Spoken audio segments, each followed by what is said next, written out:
இன்றைக்கி பார்த்தீங்கன்னா லோடு ஆகலை. இங்கேருந்து ஒரு 31 கிலோமீட்டர் வந்து அஜ்மீர் பார்த்தீங்கன்னா அங்கே பெரிய தர்கா இருக்குது. அது ரொம்ப நாளாக போகணுன்னு நினச்சேன். ஆனால் இன்றைக்கி தான் போகக்கூடிய வாய்ப்பு நமக்கு அமைஞ்சிருக்கு.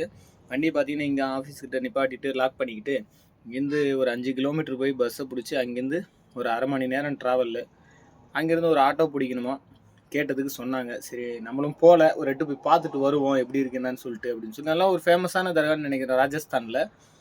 போய் இன்னைக்கு விசிட் பண்ணிட்டு வருவோம். சரி வாங்க நண்பர்களே, புறப்படலாம். அஜ்மீர் பார்க்குறதுக்காக நம்ம கிளம்பியாச்சு. நாங்கள் 3 பேர் தான் போக போகிறோம். நம்ம 3 பேரும் பார்த்திங்கன்னா பக்கத்து வண்டிக்காரர் நான் எல்லாம் ஒரு ஜோடியாக கிளம்பலாம்னு சொல்லிட்டு கிளம்புனோம். இங்கேருந்து பார்த்திங்கன்னா பஸ் வசதி இல்லாததுனால ஒரு வண்டி லாரியில் பார்த்திங்கன்னா நாமக்கல் வண்டி தான் லிஃப்ட் கேட்டிருந்தோம். சரி வாங்க, கண்டிப்பாக உங்களுக்கு உதவாமல் நான் யாருக்கு உதவ போகிறேன், நம்ம டிரைவர் நம்பர்லாம் கண்டிப்பாக வந்து நம்ம உதவாமல் யார் உதவுவாங்கன்னு சொல்லிட்டு ஏற்றிக்கிட்டு அவர் கூட வந்து பார்த்திங்கன்னா ஒரு 30 கிலோமீட்டர் ட்ராவல் பண்ணோம். ஒரே பயங்கர அனுபவம் தான். நல்லா ஜாலியாக பேசிக்கிட்டு வந்தார். ஏன்னா நம்ம வண்டியில் ஏறிட்டாலே சகஜமாக ஜாலியாக பேச ஆரம்பிச்சிடும் இல்லையா. இப்போ அஜ்மீர் பார்த்திங்கன்னா இன்னும் ஒரு 10 கிலோமீட்டர் தான் இருக்கும். ஏன்னா இப்போ இந்த பாலத்துக்கு அடியில் தான் நம்ம இறங்கணும். ஒரு வழியாக பார்த்திங்கன்னா இப்போது அந்த பாலத்துக்கு அடியில் இறங்கிட்டோம்னா அங்கேருந்து வந்து பஸ் கிடைக்குதான்னு சொல்லி பார்ப்போம். இப்போ அண்ணன் பார்த்திங்கன்னா இறங்கி விட்டார். ரொம்ப சந்தோஷம். அவர் கூட இருந்து இறங்கி இப்போ பார்த்திங்கன்னா அந்த பாலத்துக்கு அடியில் நிற்கிறோம்.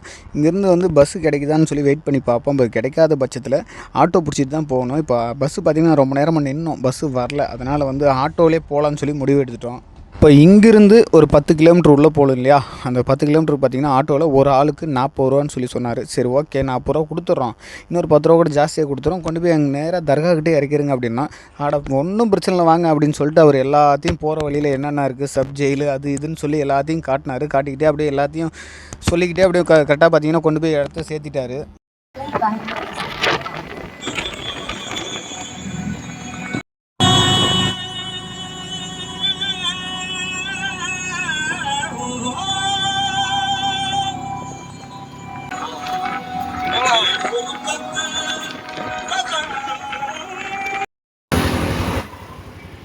ரொம்ப நாளாக இந்த பாதையிலே நம்ம பயணம் செய்கிறோம். ஆனால் நம்மளால் இந்த தர்காவுக்கு போய் பார்க்க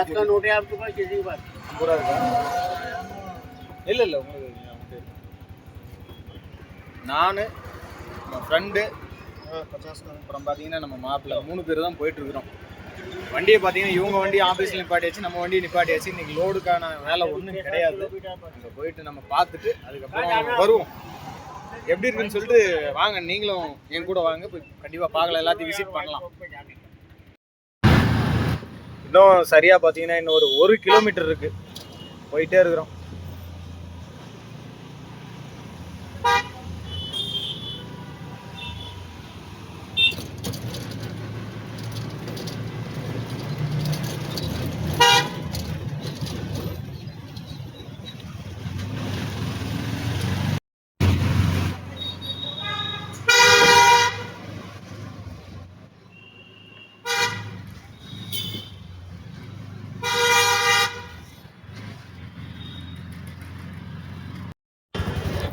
இறங்கு. அஜ்மீருடைய வீதியில் நடந்து போயிட்டு இருக்கிறோம்.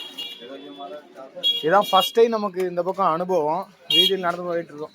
துணிகள்லாம் சும்மா சூப்பராக இருக்கும், பார்க்கவே அவ்வளோ அருமையாக இருக்குது. உண்மையாகவே தர்கா பார்த்திங்கன்னா அவர் கொண்டு வந்து இறக்குன கேட்டு பார்த்திங்கன்னா 4th கேட்டில் கொண்டு வந்து இறக்கிட்டார். 4th கேட்னா ஆட்டோவில் இறங்கி ஒரு 300 மீட்டர் நடந்து வந்தோம் உள்ளே. சரி வாங்க உள்ளே போவோம், எப்படி இருக்குன்னு சொல்லி பார்ப்போம். இதுதான் ஃபஸ்ட் டைம் நான் உள்ளே போகிறேன். இந்த 4th கேட்டில் உள்ளே நுழைஞ்சதுமே பார்த்திங்கன்னா பூ வாங்குறதுக்கு ஒரு இடம் இருக்குது, நிறைய கடைங்கள்லாம் நிறைய இருக்குது, ஆளுங்கள்லாம் ஏகப்பட்ட கூட்டமாக இருந்துச்சு. இந்த பூ பார்த்திங்கன்னா 130 ரூபா கொடுத்து வாங்கியிருந்தோம். இதை கொண்டு போய் பார்த்திங்கன்னா உள்ளே கொடுத்தோம்னா உள்ளே வந்து எடுத்துக்குவாங்க. வாங்க கூட்டத்தை விளக்கிட்டு வாங்க.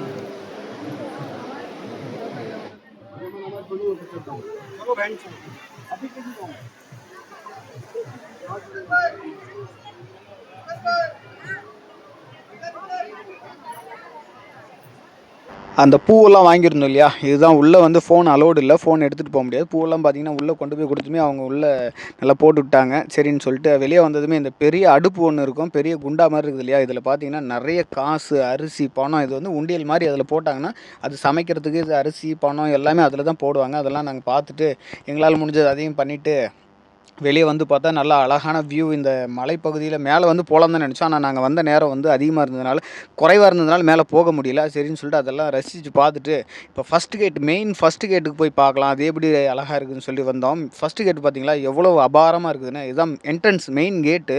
பார்க்கவே வேறு லெவலாக இருந்ததுங்க. இதெல்லாம் பார்த்து முடிச்சுட்டு வீட்டுக்கு தேவையான சின்ன சின்ன பொருள் வாங்கிக்கிட்டு நம்ம அங்கேருந்து கிளம்பலாம். இவ்வளோ நேரம் பார்த்தீங்கன்னா இங்கே டைம் ஸ்பெண்ட் பண்ணியாச்சு. கிளம்பலாம் வாங்க. பேக் வாங்கிட்டு வந்துருக்கோம். துணி கொஞ்சம் வாங்கிக்கிட்டு அப்படியே வந்தோம். சக்ஸஸ்ஃபுல்லாக பார்த்தீங்கன்னா கிளம்புன இடத்துக்கு வந்தாச்சு. வண்டிக்கு பார்ப்போம். இன்றைக்கி எதுவும் லோட் ஆகலை, நாளைக்கு கண்டிப்பாக லோட் ஆகும். ஏற்றிட்டு புறப்படுவோம். அஜ்மீர் போயிட்டு வந்து நாங்கள் தூங்கிட்டு இருந்தோம். அந்த நேரம் பார்த்து இந்த லொக்கேஷன் அனுப்பி விட்ருந்தாங்க. நேராக நீங்கள் உதய்பூர் போயிடுங்க, உதய்பூர் போனீங்கன்னா அங்கே லோடு ரெடியாக இருக்குது உங்களுக்கு அப்படின்னு சொல்லிட்டு ஆஃபீஸில் சொன்னதுமே நைட் ஒரு 11-12 மணி இருக்கும். ஏன்னா நாங்கள் வந்ததே 10 மணி தான். 11 மணிக்கு நாங்கள் வண்டி எடுத்ததுமே நான் விடிய காலையில் 4 மணி வரைக்கும் வண்டி ஓட்டினேன். 4 மணிக்கு மேலே எனக்கு தூக்கம் வர மாதிரி இருந்தது. சரி மாப்பிள்ளைகிட்ட ஒரு 100 கிலோமீட்டர் உதய்பூர் இருக்கக்குள்ளே கொடுத்துட்டு நான் படுத்துட்டேன். இப்போ மாப்பிள்ளை தான் ஓட்டிகிட்டு இருக்கேன். இப்போ பார்த்தீங்கன்னா ஒரு டனல் வரும். டனல்லாம் பார்த்து அழகாக ரசிச்சுக்கிட்டே இந்த ரைட் சைடில் இருக்குது பார்த்தீங்கன்னா, இந்த பில்டிங் வந்து ஹோட்டல்னு நினைக்கிறேன். பார்க்கவே கொஞ்சம் அழகாக இருந்தது. அடுத்து பார்த்தீங்கன்னா டனல் தான். வெல்கம் டு ஸ்மார்ட் சிட்டி நம்ம உதய்பூர் தான் வந்து. இங்கே பாருங்கள், உதய்பூர் வந்தாச்சு. 15 kilometre. Smart city of lakes welcome you. நம்ம டனல் உதய்பூருக்கு முன்னாடி. இந்த பக்கம் வந்து நானும் ரொம்ப நாள் ஆயிடுச்சு, வருஷங்களே ஆயிடுச்சு சொல்லப்போனால். நீண்ட நாள் கழித்து மறுபடியும் வந்திருக்கோம் இந்த இடத்துக்கு. இதை நான் உங்கள்கிட்ட காமிக்கலாம் எப்படி.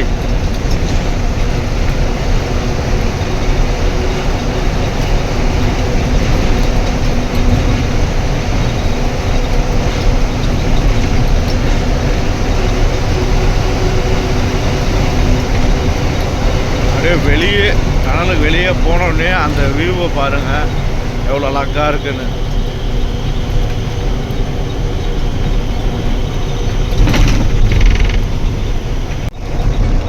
நம்ம அந்த உதய்பூர் அவுட்டர் ரோடு, இங்கே நம்ம லெஃப்ட்டு தான் போகணும். நேராக போனால் நோ என்ட்ரி. எந்த அளவுக்கு போர்டு வச்சுருக்காங்கன்னு பார்த்தீங்களா, எவ்வளோ பெரிய போர்டு. நேராக நம்ம போக முடியாது, லெஃப்ட்டு தான் நம்ம போகணும்.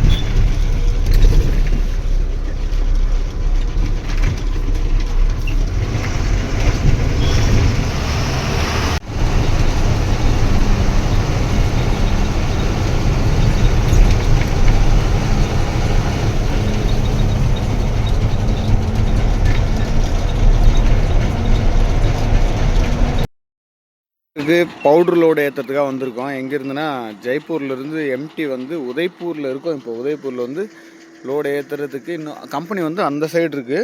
நம்ம எடை போகிறதுக்காக இங்கே வந்திருக்கோம்.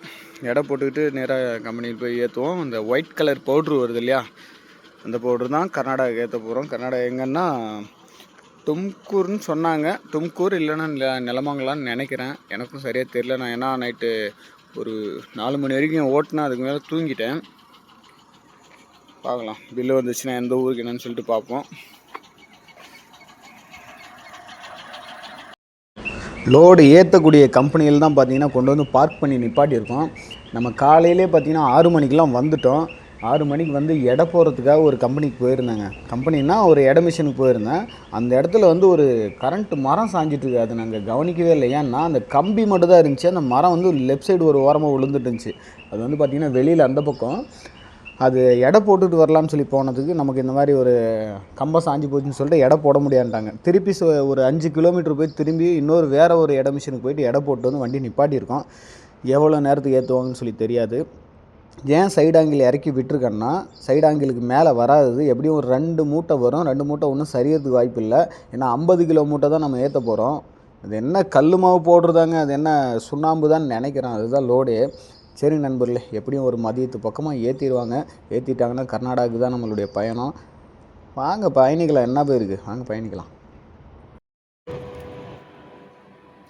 நம்ம நைட்டு பார்த்திங்கன்னா ஜெய்ப்பூரில் லோடு இறக்கிட்டு அடுத்து அப்படியே நம்ம இங்கே உதய்பூருக்கு வந்தோம். உதய்பூருக்கு வரும்போது நம்ம மகாராஷ்டிராவில் டேங்க் டீசல் ஃபுல் பண்ணியிருந்தோம். ஜெய்ப்பூர் இறக்கிட்டு நேராக இங்கே கிஷன்காடு வர வரைக்குமே டீசல் டேங்க் பார்த்திங்கன்னா ஒரு 1/4 டேங்கில் இருந்தது. அது பார்த்திங்கன்னா இங்கே உதய்பூர் வரைக்கும் வராது அப்படின்னு சொல்லிட்டு நைட்டு ஒரு ஜியோ பங்க்கில் வர வழியில் கிஷன்காட்லேருந்து உதய்பூர் வர வழியில் ஒரு ஜியோ பங்க்கில் விட்டு டீசல் அடித்தேங்க.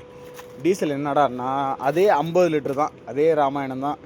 50 லிட்டர் வந்து அதே பாட்டு தான் பாடுறாங்க. 50 லிட்டர் தான் அடிப்பேன், அதுக்கு மேலே அடிக்க மாட்டேன்னு சொல்லிட்டாங்க. நான் இதுக்கு முன்னாடி போட்ட வீடியோவில் பார்த்தீங்கன்னா, ஏன் 50 லிட்டர் அடிப்பாங்களே, நீ ஏன் போய் பேசுகிறியா அப்படின்னு சொல்லி கேட்டிருந்தாங்க. அப்படியெல்லாம் ஒன்றும் இல்லைங்க, அடித்தாங்கன்னு சொல்ல போகிறேன். நமக்கு அடித்தது பார்த்திங்கன்னா 50 லிட்டர் தான் அடித்தாங்க. அதுக்கப்புறம் திருப்பி வேறு ஒரு பங்க்கில் வந்து திருப்பி ஒரு 50 லிட்டர் போட்டுட்டு வந்தேன், பாரத் பங்க்கில். என்ன பண்ணுறது, சூழ்நிலை அப்படி இருக்குது. அங்கே டீசல் போட்டுட்டு வந்து இப்போ நான் உதய்பூரில் வந்து ஒரு கம்பெனியில் வந்து லோடு ஏற்றுறதுக்காக வண்டி ஓரங்கட்டி நிப்பாட்டியிருக்கேன். இன்னும் லோடு ஏற்றலை.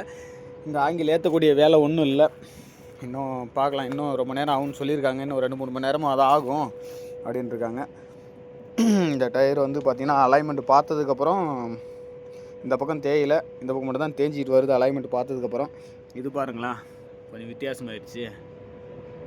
அலைன்மெண்ட்டுக்கு முன்னாடி ஒரு மாதிரி இருந்தது, அலைன்மெண்ட் பார்த்ததுக்கப்புறம் லெவலாக தேயுதுன்னு நினைக்கிறேன். திருப்பி அலைன்மெண்ட்டு தான் இது சேஞ்ச் ஆகிடுச்சு என்னன்னு சொல்லி தெரியல. ஏன்னா ரோடு அங்கங்கே ஜோல்டிங்காக இருக்கிறதுனால அந்த மாதிரி இருக்குது.